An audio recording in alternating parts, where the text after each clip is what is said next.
Good morning, good morning, good morning. It's me, Sir Jesse Chan S. Narciso, a college instructor of Ramon Magsaysay Memorial College. And for today's tutorial, as requested by our faculty, I will teach them on how to check their assignment and quizzes. Are you excited? Okay, you are excited. So, let's go! To start, you need to go to your browser by clicking this and then open the rmc.myopenlms.net. So this is the platform of our OpenLMS, and then you need to log in your account. And then you already open it, and then you need to click My Courses.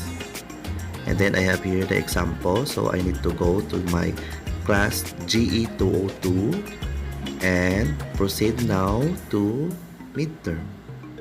So I have here assignment number 1 and midterm quiz 1. So we need to check that. So to start, we need to click this assignment by clicking this area.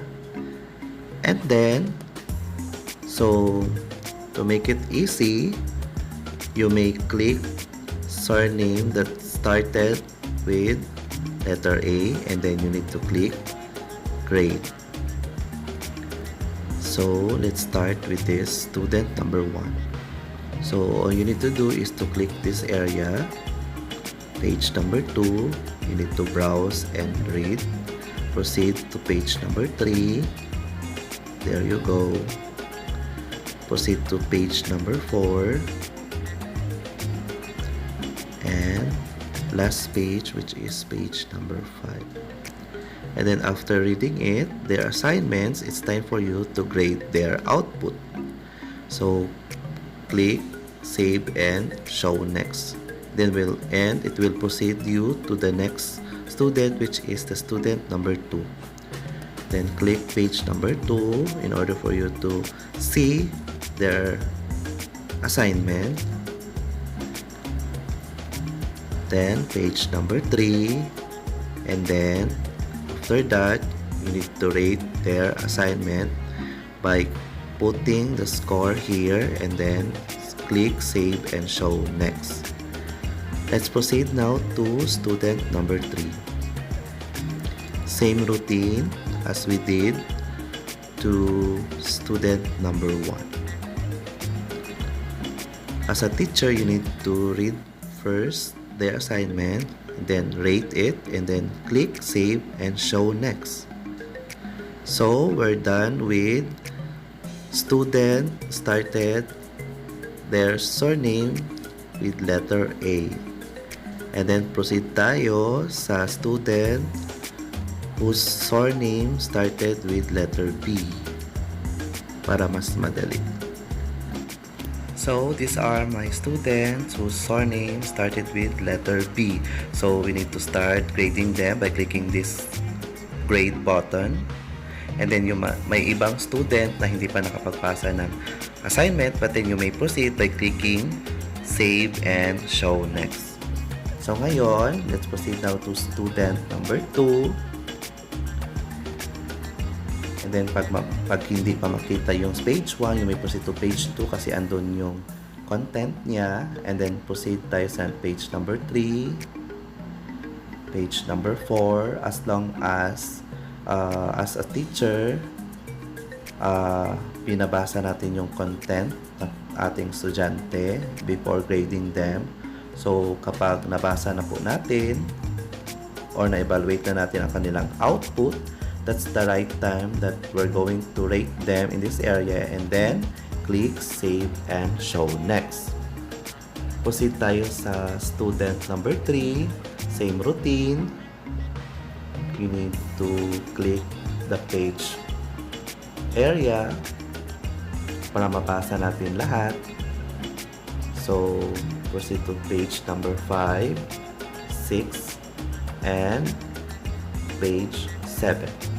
So after that, we're going to grade them, and then click save and show next. So that's easy, right? So ganyan lang po yung pag-check ng assignment sa ating mga estudyante. So, yung iba, masyadong effort. So, ayan. Mas maganda siya tignan. Yung na-edit. Yung content. And that's the right time. We'll give them perfect score. And then, click save and show next. So, we're done with checking our assignments of our students. So, let's proceed now. Let's check their quiz by clicking this. And you may proceed to this, then you need to click attempts 51. So again, para mas madali for me, I need to click letter A whose surname started with letter A. So dito, I already checked student number 1, but then student number 2, wala pa. So I just click this multiple choice, but then tama naman pag-check ni Open LMS, so don't you worry kapag multiple choice, automatic si Open LMS na mag-check. So we need to proceed to question number 11, which is the enumeration. So we need to click required grading, and then you may proceed to this one, and we need to read first the answer of student number 2. Pag nabasa na ni teacher, pwede na siya mag-grade by clicking this area, which is this area of make comment or override mark. And then proceed kayo sa baba, may mark box doon wherein you could type the score and then click enter. So para makita ang score, you need to reload. So there you go, kita nyo ng score. Then proceed na tayo sa letter B, whose surname starts with letter B. And then again, pag multiple choice, no need to worry kasi si OpenLMS na mag-check. So proceed tayo sa enumeration or essay na ginawa ninyo. So in order to check it, you need to click required grading, and then it will pop up like this, and then click the make comment, and then proceed kayo sa mark box pag nabasa na and may score na kayo. So you need to type the score, enter, same routine na gagawin. Pag enumeration essay, you need to click the required grading, you need to read the answer, click the make comment or override mark. Pag na-click na siya, it will appear like this, and then proceed kayo sa mark box for scoring, and then click enter. Then we need to close the two pop-up sites, and then same routine, and then same, you need to click required grading, read the answers, then click the make comment or override mark. Proceed kayo sa baba for putting the score, and then click enter, save, then close the two pop-up sides, and then there you go.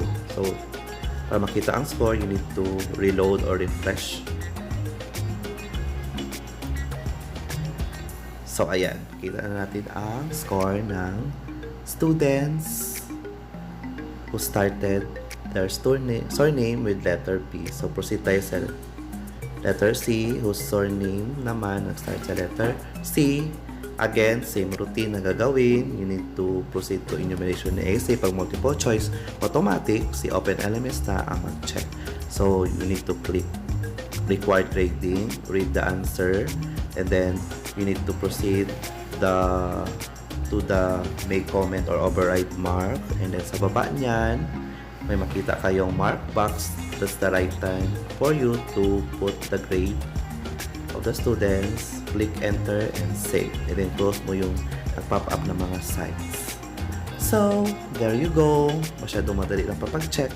Hopefully you've learned from this tutorial, ma'am, sir, and see you on my next video. Bye bye.